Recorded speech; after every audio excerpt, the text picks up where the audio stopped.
औज़ुबिल्लाहिमिनश्शैतानिर्रजीम बिस्मिल्लाहिर्रहमानिर्रहीम अल्लाहुम्मा सल्लि अला मुहम्मदिन व आलि मुहम्मद। बेपनाह दुरूद व सलाम हज़रत मोहम्मद मुस्तफ़ा सल्लल्लाहु अलैहि व आलिहि वसल्लम पे, सल्लल्लाहु अलैहि व आलिहि वसल्लम की आल पे। नाज़रीन, एम न्यूज़ पे मैं हूँ ज़ाहिद अब्बास नकवी। नाज़रीन, दौर जदीद में आईटी की अहमियत से गुरेज करना या उसको ना जानना बिल्कुल ऐसे ही है जैसे उस कबूतर की मिसाल जो बिल्ली को देख के आंखें बंद कर लेता है। लेकिन ये उसकी गलत फहमी होती है कि बिल्ली उसको खाएगी नहीं बल्कि छोड़ के चली जाएगी।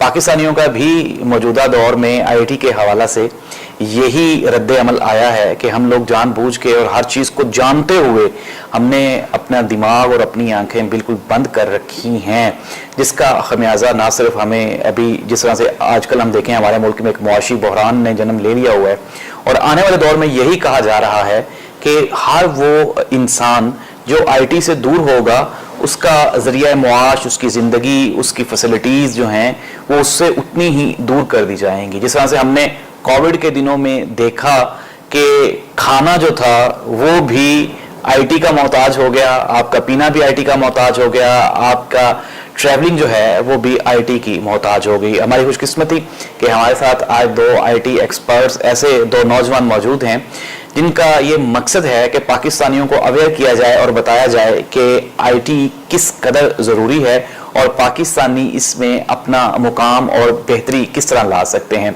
तो मैं प्रोग्राम में खुशामदीद कहता हूँ। हमारे प्रोग्राम में आज मौजूद हैं, हमारे साथ दानिया खान हैं और काशिफ शाह साहब हैं। सर, बहुत शुक्रिया, थैंक यू सो मच आपका कि आपने हमें टाइम दिया और आपने हमें ज्वाइन किया। बहुत शुक्रिया आपका।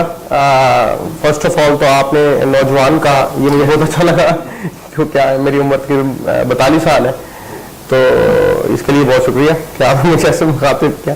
दूसरा, आपकी सारी बात मैंने सुनी, जिस तरह से आपने इसको ऑडियंस के सामने रखा है, ये बिल्कुल बहुत बड़ी हकीकत है कि अभी दुनिया जो है उसका निज़ाम अगर हम बात करें तो वो आईटी ही उसका निज़ाम है। तो जो इस निज़ाम पे नहीं होगा, इस सिस्टम पे नहीं होगा, उसका सर्वाइवल मुमकिन नहीं होगा। बिल गेट्स ने तकरीबन 2015 में एक स्टेटमेंट दी थी कि जो बिजनेसेस ऑनलाइन नहीं होंगे वो बिजनेसेस ही नहीं होंगे। तो वो 2020 के बाद लोगों ने एक्सपीरियंस किया कि कितने बिजनेसेस बंद हो गए। आज मैं देख रहा था कि हमारी टेक्सटाइल इंडस्ट्री के अंदर बहुत सारे यूनिट्स बंद हुए हैं, बहुत सारे ऐसे लोग जो काम कर रहे थे वो उनकी जॉब खत्म हो गई। उसका जो एक प्रॉब्लम है ना, ठीक है, हमें समझ आती है कि कहीं ना कहीं इलेक्ट्रिसिटी का शॉर्टेज है या और मामला है, फाइनेंशियल इंफ्रास्ट्रक्चर सारा हिला रहा है। लेकिन अगर ये ब्रांड्स, और इसमें बड़े ब्रांड्स भी हैं, मैं नाम दूंगा कि वो इस टाइम पे अपने मनी साइकिल में फंसे हैं, अगर ये कहीं ना कहीं ऑनलाइन होते और ये इस बात को अंडरस्टैंड करते हैं ना कि इन्होंने डायरेक्ट अपने कंज्यूमर तक, अपने एंड यूजर तक कैसे पहुंचना है और अपनी जो प्रोडक्शन है या अपनी बनाई हुई जो चीज़ है उसकी असल कीमत कहाँ से लेनी है, तो इनको ना ये प्रॉब्लम्स फेस ना हो होते। तो यस, एक वो बंदा जो बिल्कुल दुकान में काम कर रहा है और एक जो फैक्ट्री या मिल ओनर है, उससे लेके उस तक जो इंसान सारे ही इस पे अब डिपेंडेंट है। अगर अभी भी हम लोग ये ना समझे तो बड़ा मसला होगा। फिर दूसरी चीज़ ये कि ये तो बिजनेस के पर्सपेक्टिव से बात होगी, अगर कैरियर के पर्सपेक्टिव से बात की जाए, बच्चों के पर्सपेक्टिव से, तो ये इस टाइम पे जो सबसे ज़्यादा समझने वाली बात है वो पेरेंट्स के समझने वाली बात है। हमारे पास मुसलसल मेरे पास जो स्टूडेंट्स आते हैं, बच्चे आते हैं, उनका सबसे बड़ा मेरे से जो एक सवाल होता है कि हम अपने माँ बाप को कैसे समझाएं, क्योंकि वो उसी ट्रेडिशनल और कन्वेंशनल माइंडसेट के साथ जो है ना वो चीज़ें एक्सपेक्ट करते हैं जो उन्होंने अपनी ज़िंदगी में होते देखा और उन्होंने जिस तरह से लोगों को कामयाब होते देखा, वो उसी को फॉर्मूला समझते हैं और वो नई जनरेशन को भी संभाव उसी के ऊपर रखते हैं। इस वजह से जो है ना ऑलरेडी बहुत सारी हमारे पास बेरोजगारी पहले भी है और आगे भी बहुत ज़्यादा होने वाली है अगर हम अपने कैरियर की चॉइसेस ठीक नहीं कर लेंगे और आईटी को संभाव इसमें इन्वॉल्व इंटीग्रेट नहीं करेंगे। थैंक यू सो मच, आपने अच्छा इंट्रो किया और अच्छी बात क्वेश्चन आपने रेज किया ई कॉमर्स के हवाले से। तो एक खुशाइंद बात इसमें यह है कि पाकिस्तान इमर्जिंग इकोनॉमीज में कंसिडर होता है ई कॉमर्स को लेके। ये एक अच्छी बात है हमारे लिए कि जहाँ हमारे पास इतनी नेगेटिव चीज़ें चल रही हैं वहाँ आईटी सेक्टर में हम लोगों ने काफ़ी फ्लरिश किया है। हमारे लोगों को पिछले 2-3 साल 4 साल में ये अवेयरनेस ज़रूर आई है और पाकिस्तान की आईटी एक्सपोर्ट्स पहले 1 बिलियन को क्रॉस करना हमें मुश्किल लग रहा था, लेकिन अब हम देख रहे हैं कि ये ट्रिलियंस तक भी जा सकती हैं। तो this is a good scene and most importantly अगर हम फ्यूचर को देखें तो अब हर चीज ई कॉमर्स है। हम समझते हैं शायद ई कॉमर्स कोई रॉकेट साइंस है या सिर्फ अमेजोन ई कॉमर्स होता है, नहीं, ये जो हाईजैक कर लिया गया है कॉन्सेप्ट, ओनली उसको लिमिट कर दिया अमेजोन तक, आई वुड से ऐसा नहीं है। कोई भी बंदा कोई भी चीज अगर फेसबुक के थ्रू भी बेच रहा है तो वो ई कॉमर्स ही कर रहा है। Basically anything sold through the internet is considered e commerce. अब हम एम कॉमर्स की तरफ बल्कि आ रहे हैं, मोबाइल कॉमर्स, जिसमें हम फूड पांडा है या मल्टीपल ऐप्स हैं, आप अपनी लॉन्ड्री की ऐप बना लें, कोई छोटी भी ऐप बना लें, सर्विस की ऐप बना लें या प्रोडक्ट की ऐप बना लें और आप उसके थ्रू अच्छी सेल्स कर सकते हैं। अगर हम सिर्फ इसी सेक्टर पे फोकस कर ले तो पाकिस्तान के अंदर ये जितने हमें इस वक्त मसाइल हैं, इन्फ्लेशन के हैं या हम इकोनॉमिक क्राइसिस के अंदर जा रहे हैं, तो हम ये इकोनॉमिक शिफ्ट ला सकते हैं ओनली इफ वी इमेजिन कि हर हाउस होल्ड के अंदर हर बंदा कोई एक प्रोडक्ट या सर्विस ई कॉमर्स के थ्रू, लाइक फेसबुक, इंस्टाग्राम, बहुत सारे मल्टीपल चैनल्स हैं, वो कॉमर्स, शॉपिफाई, कहीं से भी आप करना स्टार्ट कर ले तो बहुत अच्छा चेंज आ सकता है। हम इकोनॉमिक शिफ्ट इंडिविजुअल स्केल पे भी ला सकते हैं कि बंदा खुद माशी तौर पे आज़ाद हो जाएगा, और माशी आज़ादी ही कुल्ली आज़ादी होती है, और मैस स्केल पे भी ला सकते हैं। अच्छा, बिल्कुल ठीक है, तालिब ने बात बिल्कुल ठीक की और आपने भी इसको ठीक समझते हुए जो है उसको क्वेश्चन भी अगला ठीक पूछा है। फर्स्ट ऑफ ऑल जो एक बहुत ज़्यादा इसमें इम्पॉर्टेंट चीज़ है वो ये है कि बिल्कुल अगर पाकिस्तान में एक दफ़ा पीसीओ खुलने शुरू हो जाए तो पूरा पाकिस्तान पीसीओ खोल लेता है, और ये ऐसे ही चल रहा है, एक हवा चलती है और फिर सारा पाकिस्तान उस साइड लग जाता है। आईटी उसके बरक्स जो है ना वो, क्योंकि जो हमारी फिजिकल दुनिया है उसी की ये वर्चुअल दुनिया है, कोई नई दुनिया तो है नहीं, सिर्फ उसका कन्वर्जन है। तो इसमें नौजवान के लिए ये समझना सबसे ज़्यादा ज़रूरी है कि हर चीज़ उसके लिए नहीं है, पहली बात।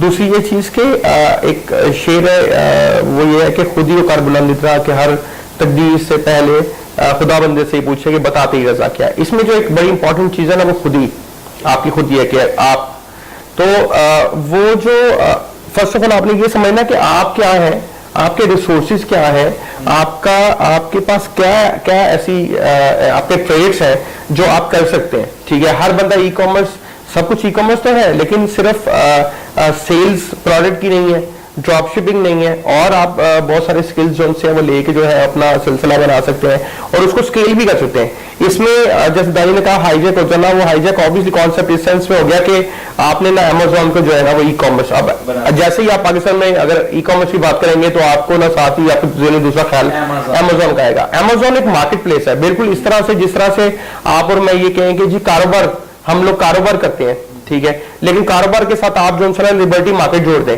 और जब भी किसी के ज़हन में ख्याल है कारोबार का, वो क्या है कि कारोबार सिर्फ लिबर्टी मार्केट में होता है, तो कारोबार सिर्फ लिबर्टी मार्केट में होता है। कारोबार की बेशुमार नेचर है, बेशुमार उसके मामलात हैं। इसी तरह जब हम वर्चुअल बात करते हैं तो एक मार्केट प्लेस के ऊपर रहने के बजाय और बहुत सारे दूसरी जगह हैं जहाँ पे आप अपना काम कर सकते हैं। तो नौजवान अगर ये फिगर आउट कर लेता है कि उसके लिए बेहतर क्या है और उसके रिसोर्सेज क्या है, तो उसका जो फेलियर रेट है वो कम हो जाएगा, क्योंकि राइट नाउ ई कॉमर्स के ऊपर ना फेलियर रेट जो है ना वो अभी, क्योंकि खुल के बाद सारी बायर नहीं आ रही है, लेकिन जब ये खुल के बाद सारी बायर आएगी तो ये बहुत बड़ा फेलियर रेट आएगा आपके सामने ना। तो पहले एक मसला ये था कि जी क्या करें, अब पता लग गया क्या करें, लेकिन दूसरा मसला ये होगा कि क्योंकि अवेयरनेस नहीं है, एजुकेशन नहीं दी जा रही है, और जैसे दाइएगा हाईजैक हो गया है, तो अब फेलियर रेट हमारे सामने आ जाएगा। और जो लोग इस अपॉर्चुनिटी को पाकिस्तान के लिए या पाकिस्तानियों के लिए जो एक इम्पॉर्टेंट अपॉर्चुनिटी है कि पूरी दुनिया में इस टाइम आप काम कर सकते हैं, क्योंकि पूरी दुनिया का निजाम ही धर्म भरम हुआ है, तो पाकिस्तान का अकेला नहीं हुआ, तो वो अपॉर्चुनिटी जो सी ना वो इस हवा के नजर हो जाएगी। तो नौजवानों को सबसे ज्यादा जरूरी है आज के दौर में सेल्फ लर्न करना। आप जब भी कोई काम करने लगे तो गूगल इस्तेमाल करना कोई मुश्किल बात नहीं है। आप जाके गूगल पे देख सकते हैं, रिसर्च कर सकते हैं कि मैं एक प्रोडक्ट को किस किस तरह बेच सकता हूँ, मैं एक सर्विस को बेचने के कितने तरीके हैं और कौन से ऐसे तरीके हैं जो पाकिस्तानियों के लिए बेस्ट सूटेबल है। और ये चीजें सिर्फ हमारी इंटरनेशनल मार्केट, हमारी लोकल मार्केट में भी ये तमाम काम किए जा सकते हैं कि आप शालमी से प्रोडक्ट उठाएं और सेंट्रल लाहौर में बेचना शुरू कर दें, फेसबुक ऐड चला दें बेशक, और वो सेंट्रल लाहौर में बेच, तो ये भी ई कॉमर्स ही है। तो आपको थोड़ा सा एक तो कंजर्वेटिव माइंडसेट से निकलना होगा कि लकीर का फकीर ना बने, जितनी बात पता चल गई बस उसी को रट्टा मार लिया और उसी के ऊपर रह लिए, नहीं, सेल्फ लर्न करें, इंटरनेट को एक्सप्लोर करें, खुद जाके थोड़ी सी रिसर्च करें। आप 2 या 3 4 दफा रिसर्च करेंगे, आपके सामने ऐसे आर्टिकल्स, ऐसी वीडियोस, ऐसी चीजें खुल जाएंगी जिसमें आपको बेतहाशा अपॉर्चुनिटी मिल सकती है। हाँ। अच्छा देखिए, first of all e commerce को अगर हम थोड़ा गौर से समझे ना, तो वो ई कॉमर्स ऐसे है कि कोई भी चीज या सर्विस जब आप इंटरनेट पे बेचते हैं तो वो दैट इज ई कॉमर्स, ये है उसकी डेफिनेशन। इट मीन्स कि फ्रीलांसिंग भी ई कॉमर्स ही है। अगर आप अपनी सर्विस भी दे रहे हैं थ्रू इंटरनेट तो दैट इज ई कॉमर्स। तो ई कॉमर्स तो एक ओवरऑल वो हो गया। अब बात आ जाती है कि अपॉर्चुनिटी कहाँ कहाँ पे है। तो आपके लिए जो है ना, सिर्फ और सिर्फ आप प्रोडक्ट्स के बिजनेस को ना देखें, आप स्किल्स की तरफ फोकस करें। हर बंदा जो सा है वो कारोबार नहीं कर सकता।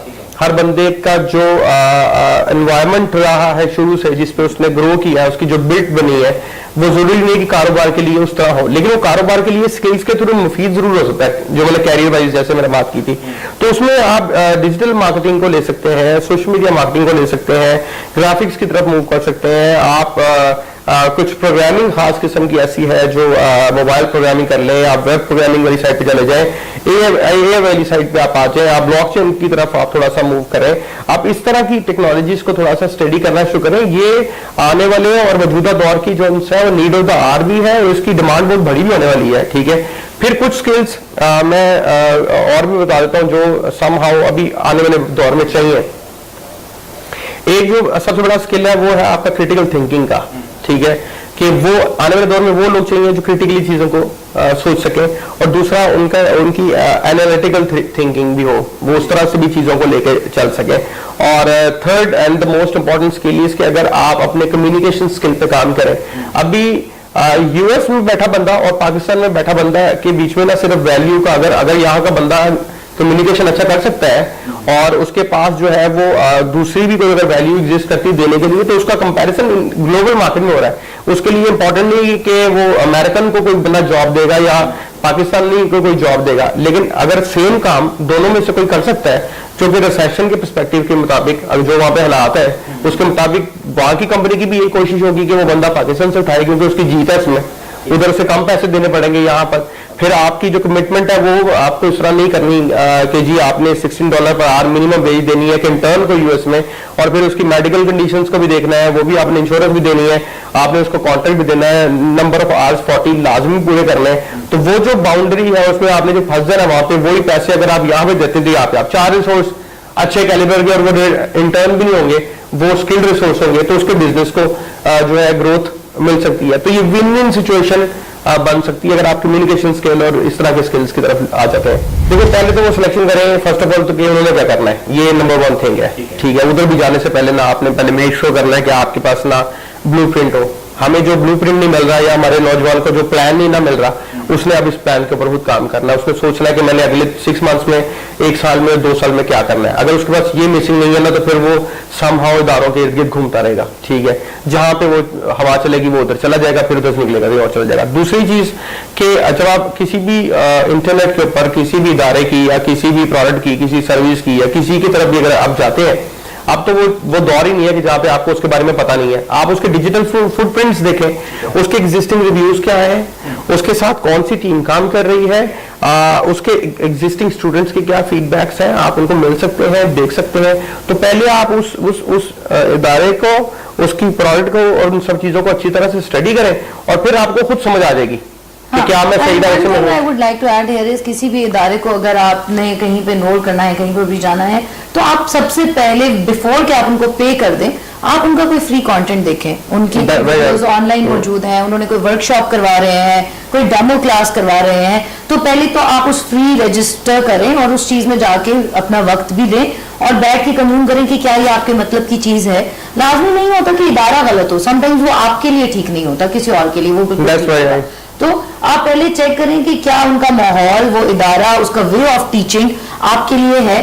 फिर एक चीज जो बहुत ज्यादा मैटर और करती है कि क्या इदारा आपको एक्टिव पार्टिसिपेशन का मौका देता है।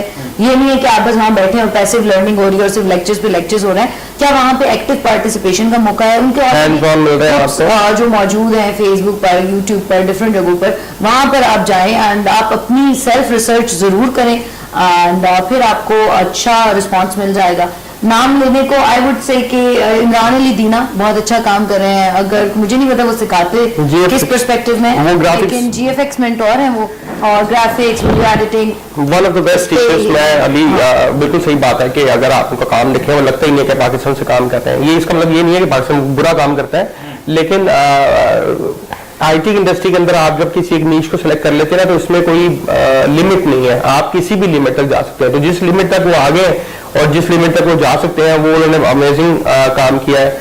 आई वुड सजेस्ट कि उनका फ्री चैनल है, उसको देखें। शाम सर्वर है, उनका जो है काफ़ी सारे लोग उनको फॉलो भी करते हैं और उनको देख भी रहे हैं। उसके अलावा मेरे ख्याल से अगर ई-कॉमर्स पे जाना चाहते हैं तो सनी ली ने जो काम किया है, to be very honest, even though कि मैं ये ज़रूर कहूँगा कि उनके मॉडल को और थोड़ा अपग्रेड होने की ज़रूरत है, और नीचे टीम को भी अपग्रेड होने की ज़रूरत है, और एवेल्यूशन प्रोसेस को भी अपग्रेड होने की ज़रूरत है। और इंस्टेड के वो एक डायमेंशन में काम करें, उन्हें भी मल्टीपल डायमेंशन में अपना एवेल्यूशन का क्राइटेरिया और लोगों को ऑनबोर्ड करने का क्राइटेरिया अपडेट करना चाहिए।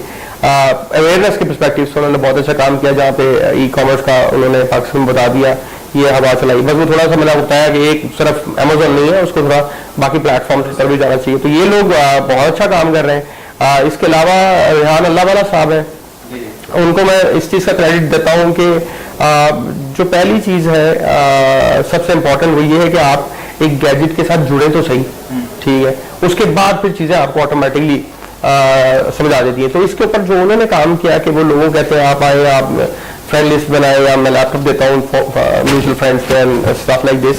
इसके अंदर जो है ना वो एक गेट वो दिखा रहे हैं, तो उस गेट को दिखाने के अंदर जो लोगों को अंदर लाने में काम किया, वो उन्होंने बड़ा अच्छा काम किया। और फिर लास्ट में और भी बहुत सारे लोग हैं, अगर मेरे रिजल्ट से निकल गया हो, but last but not the least, हमें कोई तकरीबन 2017 से हमने फ्री एजुकेशन जो सी है इंटरनेट के ऊपर कोई 2000 प्लस वीडियोज है हमारी।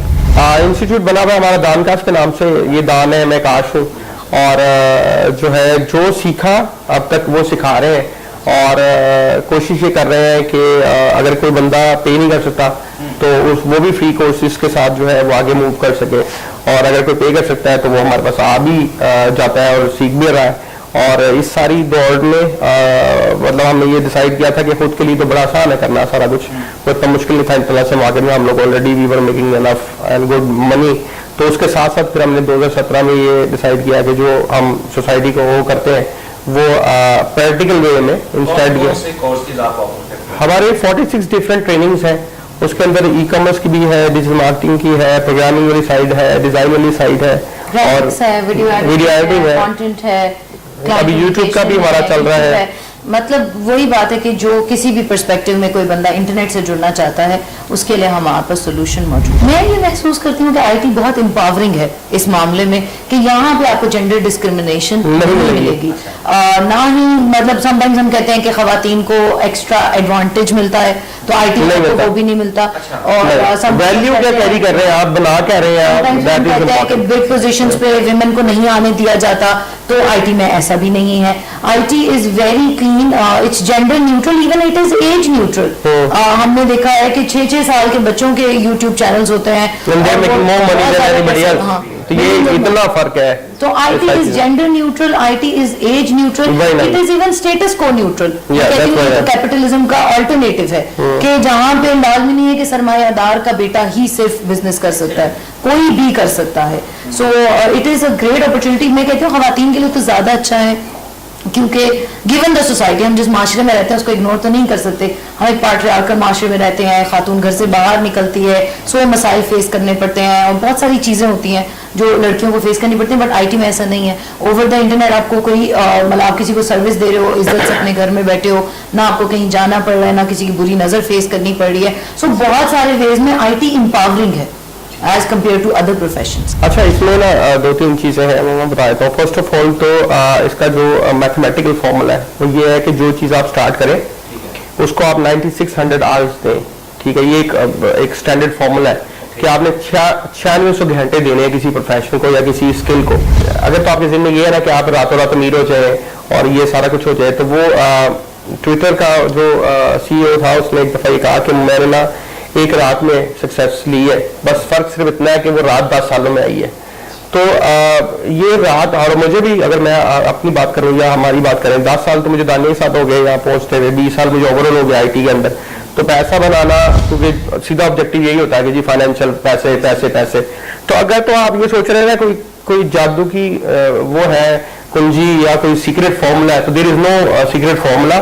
फॉर्मूला सिर्फ ये है कि अगर आपको सक्सेस मिल रही है 9600 आवर्स में और आप 8 घंटे स्पेंड करते हैं, तो इंस्टेड ऑफ 8 आवर्स आप 16 आवर्स स्पेंड कर लें, आपके 6 महीने में आप वहां पहुंच जाएंगे जहां पे आप पहुंचना चाहते हैं। ठीक है, तो वो टाइम को कैसे आप कंज्यूम करते हैं और कितने कंसिस्टेंट रहते हैं और अपने लिए राइट स्किल और अपना कैरियर पाथ जो है वो प्लान करते हैं नहीं करते हैं, इस चीज को अगर आप देख लेते हैं तो फिर आपके लिए नाकामी उनकी है वो पॉसिबल ही नहीं है, क्योंकि इंसान के लिए वो भी कुछ है जिसके लिए वो कोशिश करता है। तो अगर आप कोशिश ठीक करेंगे तो इनिशियल अर्निंग आपकी जरूर शुरू हो सकती है। समटाइम्स बच्चों को अभी वो ट्रेनिंग ले ही रहे होते हैं या कोई काम शुरू कर रहे होता है, तो उनको पहले हफ्ते में, पहले महीने में जॉब मिल जाती है, प्रोजेक्ट मिल जाता है, आपको एक हौसला जरूर वहां से मिल सकता है। लेकिन अगर हम एक स्टेबल इनकम की बात करें तो कम से कम 3 से 6 महीने किसी भी इंसान को चाहिए। ये तो हम करियाने की दुकान भी खोलें तो हम समझते हैं कि हमें ब्रेक इवन करने तक 3 से 6 महीने कम से कम दरकार है। और जैसे कि काश ने कहा कि आप अपने आवर्स इंक्रीज कर सकते हैं। और ये जो बात है, हमारी आज की जनरेशन जो बहुत सहूलत पसंद है और क्विक रिजल्ट्स चाहती है, तो एक शेर है कि बेमेहनत पे हम कोई जौहर नहीं खिलता, रोशन शर रेतेशा से है खाना फरहाद। तो मेहनत तो शर्त है, लाजिम है आप करें। स्मार्ट वर्क कर सकते हैं, हार्ड वर्क को अवॉइड करें, आप स्मार्ट वर्क कर सकते हैं, लेकिन करना पड़ेगा। प्लस 21 डेज का एक हमारा सक्सेस फॉर्मूला है, 21 दिन का फॉर्मूला है। अगर किसी बंदे को, किसी बच्चे को, किसी को दुनिया में नहीं समझ आ रही कि उसने क्या करना है, कैसे करना है, किस तरह करना है, तो वो 21 दिन का एक फॉर्मूला है, वो उसको जाकर देख ले। उसके अंदर पूरा ब्लूप्रिंट कैसे बनाया जाता है कैरियर का, या कारोबार को लेके कैसे उसको स्टेजेस में आप आगे लेके जाते हैं, उसका पूरा एक फॉर्मूला बना के दिया हुआ है। 4 घंटे का फॉर्मूला है, अगर आप उसको देख लें तो कि कोई भी चीज हो ना, साइड इफेक्ट उसका होता ही होता है। जिन्होंने कोई उलटा काम या कुछ भी करना होता है वो आईटी के बगैर भी कर सकते थे, वो रसालों के दौर में भी करते थे, न्यूज़पेपर के दौर में भी चिट्ठियां लिखी जाती थी। नो, ये तो एक हमको कार्ड वाला दौर था हमारा, वो कार्ड मिलते थे, बाकी तो कुछ मिलता ही नहीं था, तो वो भी पहुंच जाते हैं आप तक।